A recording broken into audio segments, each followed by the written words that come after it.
Hey guys, this is my Shark Rocket vacuum cleaner and I would like to say a thing or two about it. I have it for a few years now and I use it almost daily. It's still working fine. I have never had any problem, any smallest issues with this.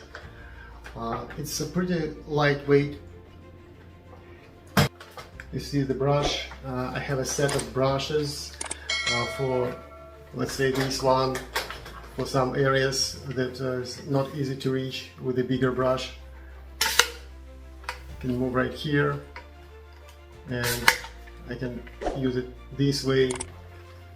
Very convenient. I don't want to buy a new vacuum cleaner because this is still working fine. It is corded, but the cord is really long, and this is enough for me to clean a few rooms at once without switching the socket.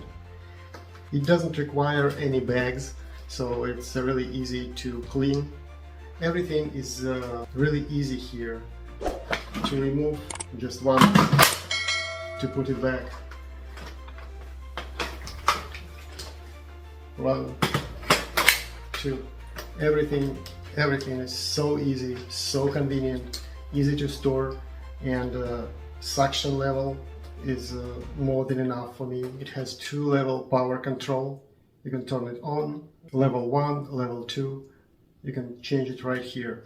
I can tell you guys, this thing is reliable, easy to use, easy to store, and with a good suction power. This everything that I need from vacuum cleaner. Thank you for watching.